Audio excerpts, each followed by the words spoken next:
यह एक ऐसी माँ की कहानी है जिसका दिल 8 साल से टूटा हुआ है। एक ऐसे बच्चे की कहानी है जो अपनी पहचान भूल चुका है। यह प्रेम, बिछड़न, तड़प और चमत्कारिक मिलन की कहानी है। जब किस्मत अपना जादू दिखाती है तो रेड लाइट भी किसी के लिए हरी बत्ती बन जाती है। तैयार रहिए एक ऐसी यात्रा के लिए जो आपकी आंखों को नम कर देगी और दिल को छू जाएगी। जून की चिलचिलाती दोपहर में दिल्ली की सड़कें जैसे आग उगल रही थीं। धूल और धुएं के गुब्बार के बीच कनॉट प्लेस के पास वाली रेड लाइट पर एक छोटा सा तूफान दौड़ रहा था। 11 साल का वह लड़का, जिसका नाम तक नहीं था, नंगे पैरों से तपती सड़क पर इस गाड़ी से उस गाड़ी तक भागता रहता था। उसके छोटे हाथों में कुछ मुरझाए हुए गुलाब थे, लाल, गुलाबी, पीले, जैसे उसकी जिंदगी के रंग बिखरे हुए हों। उसका चेहरा धूल की मोटी परत से ढका था, लेकिन उन कोयले सी काली आंखों में एक अजीब सी चमक थी, जैसे कोई तारा अंधेरी रात में टिमटिमाता हो। साहब, एक गुलाब ले लो ना। वह हर गाड़ी की खिड़की पर दस्तक देता। मैडम, बहुत अच्छा गुलाब है, ले लो ना, भगवान तुम्हारा भला करेगा। कभी कोई झिड़की देकर भगा देता, कभी कोई शीशा चढ़ा लेता, कभी कभार कोई दयालु व्यक्ति 2 रुपए का सिक्का फेंक देता और वह उसे हवा में ही लपक लेता था। यही था उसका संसार। ट्रैफिक सिग्नल्स, गाड़ियों का शोर, हॉर्न की कान फाड़ती आवाज और अनगिनत अजनबी चेहरे। वह जानता भी नहीं था कि उसका असली नाम क्या है। बस इतना याद था कि बहुत छोटा था जब भीड़ में खो गया था। उसे लगता था जैसे किसी मेले में किसी हाथ का स्पर्श उसे याद है, किसी की खुशबू, किसी की आवाज। अर्जुन, अर्जुन। लेकिन यह सब धुंधला था, जैसे कोई टूटा हुआ सपना हो। फुटपाथ पर रहने वाले दूसरे बच्चे उसे छोटू कहकर बुलाते थे।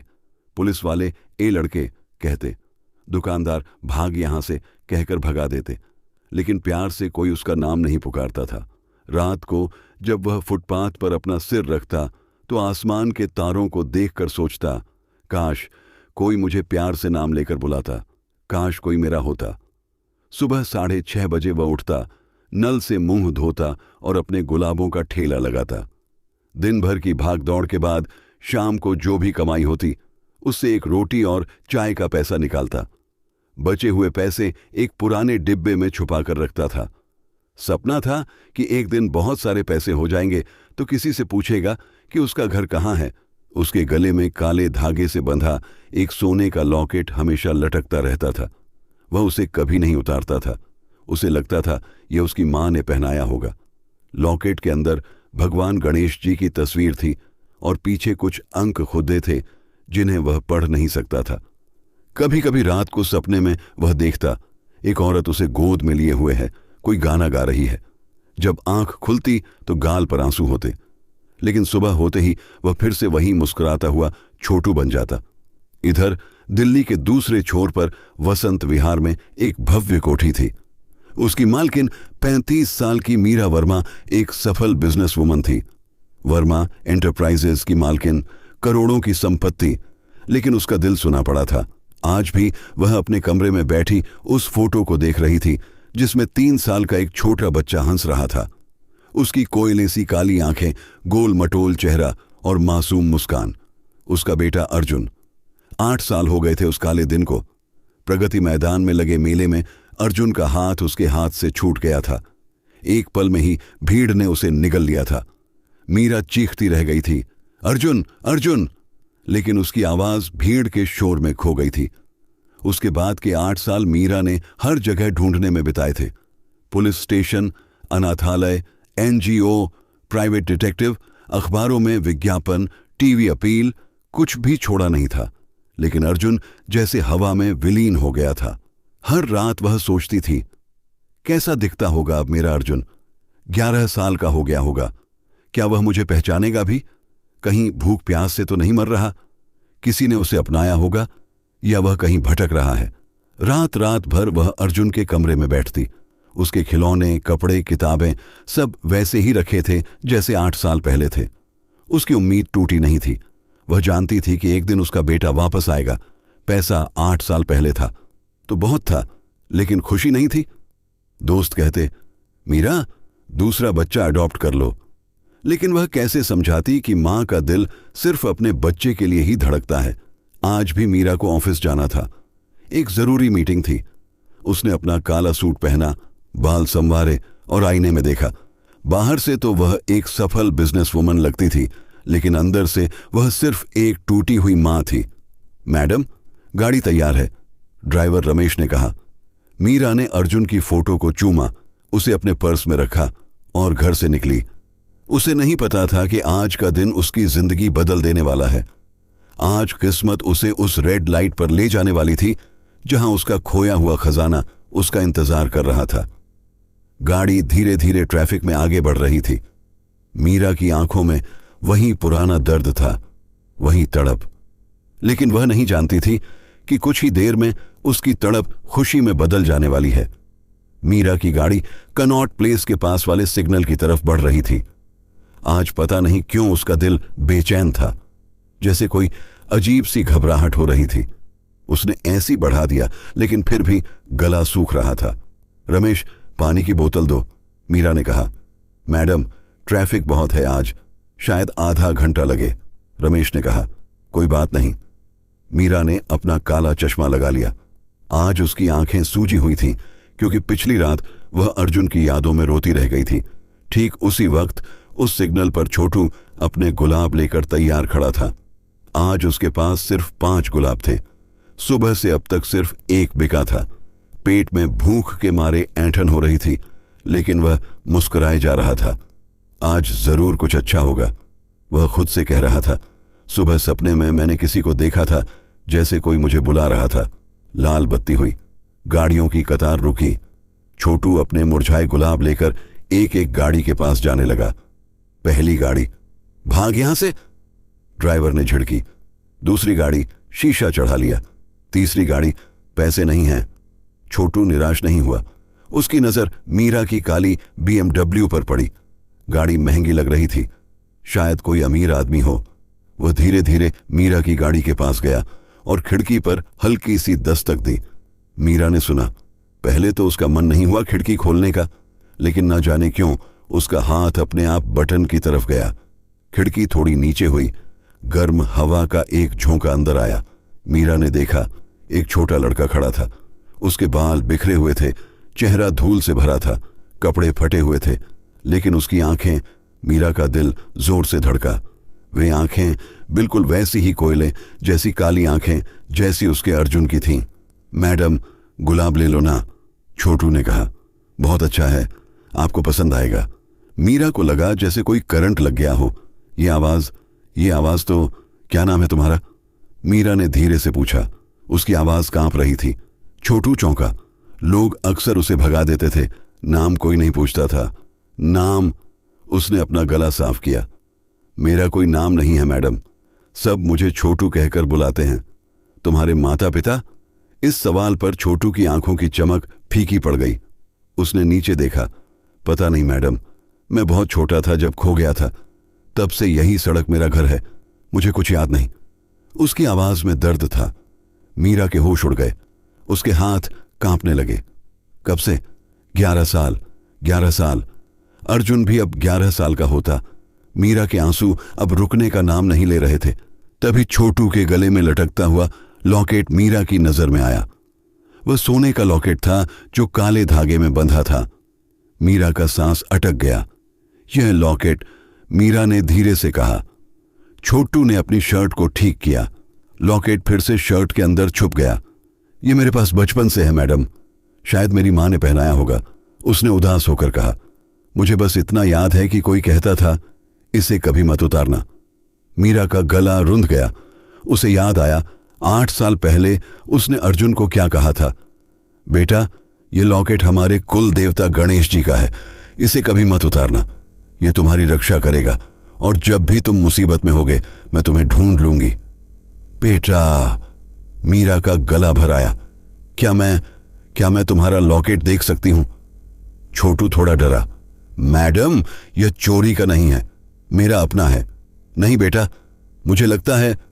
मीरा ने गाड़ी का दरवाजा खोला और बाहर आ गई। मुझे लगता है कि यह लॉकेट मैंने कहीं देखा है। छोटू ने धीरे से अपनी शर्ट का बटन खोला। सोने का लॉकेट बाहर आया। उसमें भगवान गणेश की तस्वीर एक थी और उसके नीचे एक छोटा सा हीरा जड़ा था। मीरा की सांस फूलने लगी। ये बिल्कुल वही लॉकेट था, बिल्कुल वही डिजाइन, वही हीरा, वही चेन। इसे पलट कर दिखाओ, मीरा ने कांपती आवाज में कहा। छोटू ने लॉकेट पलटा। पीछे की तरफ कुछ अंक खुदे हुए थे। 15 अगस्त 2013, यह अर्जुन की जन्मतिथि थी। मीरा के पैरों तले जमीन खिसक गई। दुनिया घूमने लगी। अर्जुन, वह फुसफुसाई। क्या मैडम? छोटू ने पूछा। मीरा ने छोटू का चेहरा अपने हाथों में लिया, धूल को साफ किया। नाक, आंखें, होंठ, माथा, सब कुछ वैसा ही था जैसा उसने सपनों में देखा था। बड़ा हुआ अर्जुन, तुम अर्जुन हो, तुम मेरे बेटे हो। मीरा रो पड़ी। छोटू सन्न रह गया। मैडम, मैं तुम्हारी मां हूं। मीरा ने उसे कसकर गले लगा लिया। मैं तुम्हारी मां मीरा हूं। 8 साल पहले तुम मेले में खो गए थे। मैंने तुम्हें कितना ढूंढा है। सड़क के बीचों बीच, ट्रैफिक के शोर के बीच एक मां अपने खोए हुए बेटे से मिल रही थी। आसपास के लोग देखने लगे। कुछ लोगों की आंखें भी नम हो गईं। छोटू को कुछ समझ नहीं आ रहा था, लेकिन इस औरत के गले लगने में जो सुकून था, जो प्यार था, वह उसे उन धुंधली यादों की दिला रहा था जो उसके दिल में कहीं दबी हुई थी। मां, यह शब्द उसके मुंह से अपने आप निकला और मीरा रो रो कर बेहाल हो गई। पीछे से ट्रैफिक पुलिस की सीटी बजी। मैडम, गाड़ी हटाइए, जाम लग रहा है। लेकिन मीरा को कुछ सुनाई नहीं दे रहा था। वह अपने अर्जुन को पाकर पागल हो गई थी। उसे कस कर पकड़े हुए थी, जैसे फिर कहीं खो ना जाए। मैडम, लोग देख रहे हैं, छोटू ने धीरे से कहा। उसे अभी भी यकीन नहीं हो रहा था कि जो हो रहा है वह सच है या सपना। मीरा ने अपने आंसू पोंछे। चलो बेटा, घर चलते हैं। उसने अर्जुन का हाथ पकड़ा। लेकिन मैडम, मेरे गुलाब। अर्जुन ने अपने फूलों की तरफ देखा। छोड़ दो उन्हें, अब तुम्हें गुलाब बेचने की जरूरत नहीं। मीरा ने उसे गाड़ी की तरफ ले जाना शुरू किया। अर्जुन ठिठका। यह सब कुछ बहुत तेजी से हो रहा था। मैडम, अगर मैं गलत हूं तो?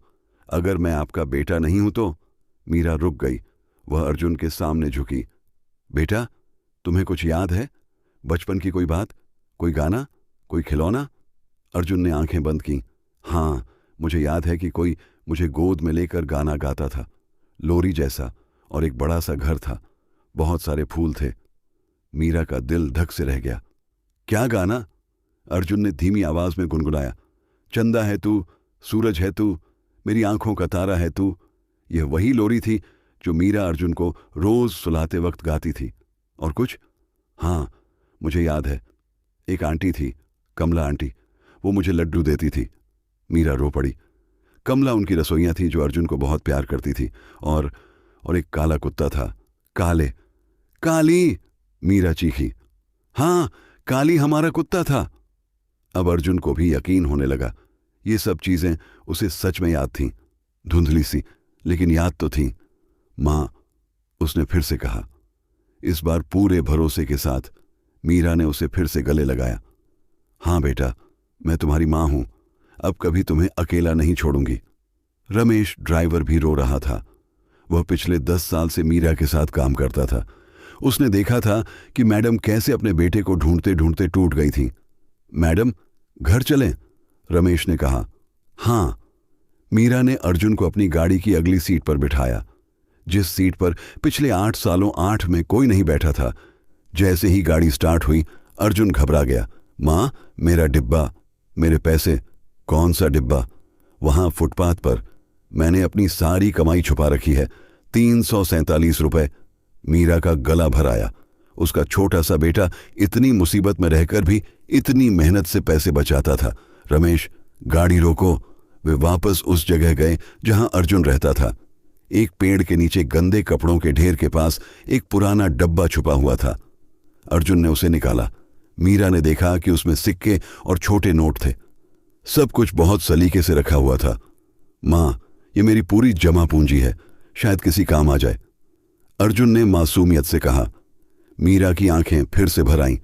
हाँ बेटा, बहुत काम आएगी, ये तुम्हारी मेहनत की कमाई है। गाड़ी में बैठकर अर्जुन ने चारों तरफ देखा। ऐसी की ठंडक, मुलायम सीट, संगीत की आवाज।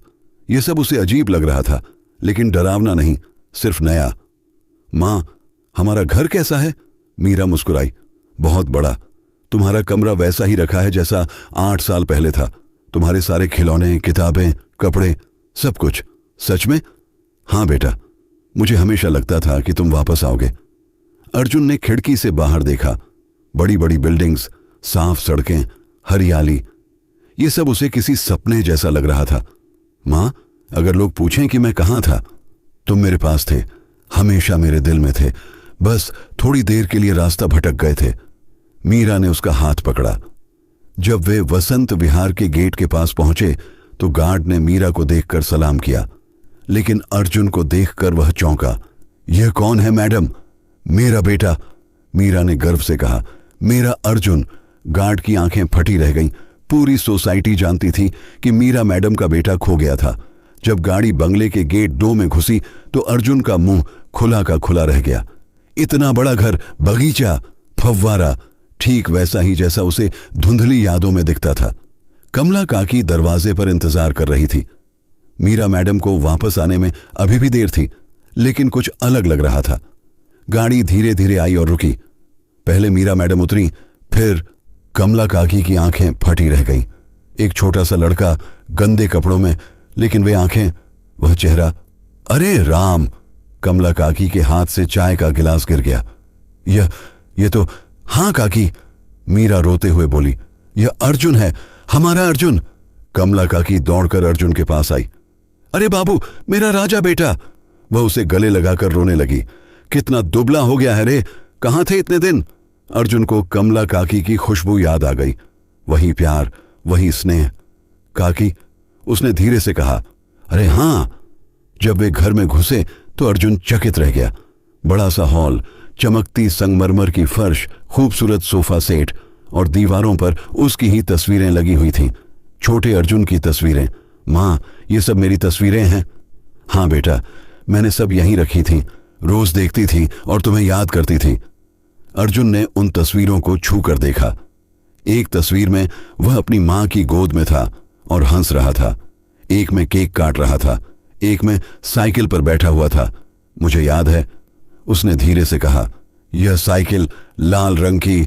हाँ, तुम्हारे 3रे जन्मदिन पर दी थी। अभी भी गैरेज में रखी है। तभी काली कुत्ता दौड़ता हुआ आया। वह बूढ़ा हो गया था, लेकिन अर्जुन को देखते ही दम हिलाने लगा और उसके पैरों से लिपट गया। काली! अर्जुन चीखा। मेरा काली! काली उसे पहचान गया था। जानवरों की याददाश्त इंसानों से तेज होती है। वह अर्जुन के चारों तरफ घूमने लगा और खुशी से भौंकने लगा। मीरा रो रही थी। देखा, काली भी तुम्हें पहचान गया। चलो बेटा, अपना कमरा देखते हैं। मीरा उसे सीढ़ियों से ऊपर ले गई। पहली मंजिल पर जाकर मीरा ने एक दरवाजा खोला। अर्जुन का सांस रुक गया। यह कमरा बिल्कुल वैसा ही था जैसा 8 साल पहले था। छोटा सा बेड, रंग बिरंगे कार्टून कैरेक्टर्स की चादर, दीवारों पर पेंटिंग्स, शेल्फ में खिलौने, किताबें, सब कुछ अपनी जगह पर। माँ! अर्जुन की आंखें भर आईं। तुमने सब कुछ वैसा ही रखा था? हाँ बेटा, रोज सफाई करवाती थी, रोज आकर बैठती थी। लगता था कि तुम कभी भी वापस आ जाओगे। अर्जुन ने अपने पुराने खिलौने उठाए। टेडी बेयर, कार, रोबोट, सब कुछ उसे याद आने लगा। माँ, मुझे कुछ और भी याद आ रहा है। उस दिन मैं इस टेडी को लेकर मेले में गया था। मीरा का गला भर आया। हाँ बेटा, लेकिन भीड़ में वह भी खो गया था। तभी कमला काकी लड्डू लेकर आई। लो बाबू, खाओ, कितनी भूखे होंगे। अर्जुन ने लड्डू का स्वाद चखा। वाह, बिल्कुल वैसा ही जैसा मुझे याद था। अरे हाँ, तुम्हें लड्डू बहुत पसंद थे, रोज मांगते थे। कमला काकी हंसी। शाम होने तक पूरे घर में जश्न का माहौल था। मीरा ने अपनी बहन रीता को फोन किया। रीता, 3 अर्जुन मिल गया। मेरा बेटा वापस आ गया। क्या? सच में? हाँ, मैं अभी आ रही हूं। फिर उसने अपने दोस्तों को, डॉक्टर को, वकील को, सबको बताया। सभी को यकीन नहीं हो रहा था। रात के खाने का समय हुआ। अर्जुन को नहाया गया, नए कपड़े पहनाए गए। जब वह साफ हुआ तो और भी ज्यादा अपनी मां पर लगने लगा। डाइनिंग टेबल पर बैठकर खाना खाते वक्त अर्जुन ने कहा, मां, मुझे डर लग रहा है। किस बात का बेटा? कहीं यह सब सपना तो नहीं? कहीं सुबह उठकर मैं फिर से उस फुटपाथ पर तो नहीं होऊंगा? मीरा ने उसे कसकर गले लगाया। नहीं बेटा, यह सच है। तुम घर आ गए हो, अब कभी तुम्हें अकेला नहीं छोड़ूंगी। पक्का? पक्का। रात को सोते वक्त मीरा ने अर्जुन को वही लोरी गाकर सुनाई जो 8 साल पहले गाती थी। चंदा है तू, सूरज है तू, मेरी आंखों का तारा है तू। अर्जुन की आंखें बंद हो गईं। 8 साल बाद वह एक सच्चे बिस्तर पर अपनी मां के पास सो रहा था। मीरा रात भर उसे देखती रही। उसे अभी भी यकीन नहीं हो रहा था कि उसका बेटा वापस आ गया है। अगली सुबह जब अर्जुन की आंख खुली तो वह थोड़ा कंफ्यूज था। ये मुलायम बेड, साफ चादर, एसी की आवाज, ये सब उसे अजीब लग रहा था। फिर उसे याद आया, वह घर आ गया था, अपने असली घर। मां, उसने आवाज लगाई। मीरा तुरंत दौड़ी आई। हाँ बेटा, क्या हुआ? कुछ नहीं, बस यूं ही। लगा कि सपना था। मीरा मुस्कुराई। यह सपना नहीं है, यह सच है। नाश्ते के टेबल पर कमला काकी ने अर्जुन की पसंदीदा चीजें बनाई थीं। पराठे, दही, आम का अचार। अर्जुन को सब कुछ बहुत स्वादिष्ट लगा, लेकिन उसका पेट जल्दी भर गया। 8 सालों से वह कम खाने का आदी हो गया था। बेटा और खाओ ना, मीरा ने कहा। नहीं मां, मेरा पेट भर गया। पहले मैं सिर्फ 1 रोटी खाता था। मीरा का दिल दुखा। उसके बेटे ने कितनी मुसीबतें झेली थीं। दोपहर में मीरा का बहन रीता अपने पति और बच्चों के साथ आया। जब उन्होंने अर्जुन को देखा तो वे रो पड़े। अरे तू तो बिल्कुल अपनी मां पर गया है, रीता बुआ ने कहा। वही आंखें, वही नाक। अर्जुन को थोड़ा अजीब लग रहा था। इतने सारे लोग उसे घूर रहे थे। घबराओ मत बेटा, मीरा ने उसका हाथ पकड़ा। ये सब आपके अपने हैं। शाम को डॉक्टर आया। उसने अर्जुन की पूरी जांच की। मीरा, बच्चा बिल्कुल ठीक है, सिर्फ कुपोषण के कारण थोड़ा कमजोर है। अच्छा खाना पीना मिलेगा तो जल्दी ठीक हो जाएगा। धन्यवाद डॉक्टर साहब। अगले दिन से मीरा ने अर्जुन के लिए ट्यूटर की व्यवस्था की। 8 साल की पढ़ाई का नुकसान था। अर्जुन बहुत जल्दी सीखने लगा। वह तेज था। कुछ दिन बाद मीरा ने अर्जुन को शॉपिंग के लिए ले जाने का फैसला किया। मां, जरूरत नहीं है, मेरे पास कपड़े हैं, अर्जुन ने कहा। बेटा, तुम्हें अच्छे कपड़े चाहिए, स्कूल भी जाना है। मॉल में जाकर अर्जुन ने देखा कि कितने महंगे कपड़े हैं। मां, इतने महंगे कपड़े? मैं तो 50 रुपए की शर्ट पहनता था। मीरा हंसी। बेटा, अब तुम्हें किसी चीज की कमी नहीं होगी। जब वे घर लौटे तो अर्जुन के पास ढेर सारे कपड़े, जूते, किताबें, खिलौने थे। रात को अर्जुन ने मीरा से पूछा, मां, हमारे पास इतना पैसा कहां से आया? मीरा ने बताया कि वह एक कंपनी चलाती है। तुम्हारे पापा नहीं हैं, लेकिन मैंने बहुत मेहनत करके यह सब कमाया है। मेरे पापा कहाँ हैं? मीरा का चेहरा उदास हो गया। वह तुम्हारे पैदा होने से पहले ही चले गए थे, एक एक्सीडेंट में। अर्जुन ने अपनी मां को गले लगाया। कोई बात नहीं मां, अब मैं हूं ना, मैं तुम्हारा ख्याल रखूंगा। कुछ महीने बाद अर्जुन स्कूल जाने लगा। पहले दिन वह बहुत घबराया था। मां, क्या बच्चे मुझे अजीब नहीं समझेंगे? मैं तो 8 साल पीछे हूं। नहीं बेटा, तुम बहुत तेज हो, जल्दी सब कुछ सीख जाओगे। स्कूल में टीचर्स और बच्चों ने अर्जुन का बहुत अच्छा स्वागत किया। प्रिंसिपल ने अर्जुन की पूरी स्टोरी सुनी थी और वह बहुत इम्प्रेस्ड थी। धीरे धीरे अर्जुन ने अपनी नई जिंदगी में ढलना शुरू किया। वह अच्छे नंबर लाता था, दोस्त बनाता था, खेलता था, लेकिन कभी कभी उसे अपने फुटपाथ वाले दिन याद आते थे। उसे उन बच्चों की याद आती थी जो अभी भी सड़कों पर भटक रहे थे। एक दिन उसने मीरा से कहा, मां, क्या हम उन बच्चों की मदद कर सकते हैं जो सड़क पर रहते हैं? मीरा को बहुत खुशी हुई। उसका बेटा दूसरों के बारे में भी सोच रहा था। हाँ बेटा, हम एक NGO शुरू करेंगे, बेघर बच्चों के लिए। अर्जुन खुश हो गया। और हम उन्हें स्कूल भेजेंगे, अच्छा खाना देंगे। कुछ महीने बाद मीरा और अर्जुन ने दूसरा घर नाम की संस्था शुरू की। इसका मकसद था सड़क पर रहने वाले बच्चों को घर, शिक्षा और प्यार देना। अर्जुन अक्सर उस रेड लाइट पर जाता जहां उसकी मां से मुलाकात हुई थी। वहां वह दूसरे बच्चों को खाना बांटता, उन्हें समझाता कि वे भी स्कूल जा सकते हैं। 1 साल बाद अर्जुन के 12वें जन्मदिन पर मीरा ने एक खास उपहार दिया। यह क्या है मां? खोलो तो सही। अर्जुन ने बॉक्स खोला। अंदर एक फोटो फ्रेम था। फोटो में मीरा और अर्जुन थे, लेकिन साथ में 25 और बच्चे थे। वे सभी बच्चे जिन्हें उन्होंने गली गली से ढूंढकर अपनी संस्था में शरण दी थी। माँ, यह तो हमारा बड़ा परिवार है। हाँ बेटा, अब हम सिर्फ 2 नहीं हैं, हम एक बड़ा खुशहाल परिवार हैं। उस रात सोते वक्त अर्जुन ने कहा, माँ, मुझे खुशी है कि मैं खोया था। क्यों? क्योंकि अगर मैं नहीं खोता तो मुझे पता नहीं चलता कि कितने बच्चे अकेले हैं। अब हम उनकी मदद कर रहे हैं। मीरा की आंखें भर आईं। उसका बेटा सिर्फ वापस नहीं आया था, वह एक हीरो बनकर आया था। आज भी वह रेड लाइट वहीं है, लेकिन अब वहां कोई बच्चा भूखा नहीं सोता, क्योंकि अर्जुन और मीरा रोज वहां जाते हैं, खाना बांटते हैं और हर खोए हुए बच्चे को एक नया घर देते हैं। कहानी का अंत नहीं है, यह एक नई शुरुआत है, प्यार की, उम्मीद की और इंसानियत की। समाप्त कभी कभी हम खो जाते हैं, सिर्फ इसलिए कि हमें अपना असली रास्ता मिल सके, और जब हमें वह रास्ता मिलता है तो हम सिर्फ अपने लिए नहीं बल्कि दूसरों के लिए भी एक मिसाल बन जाते हैं।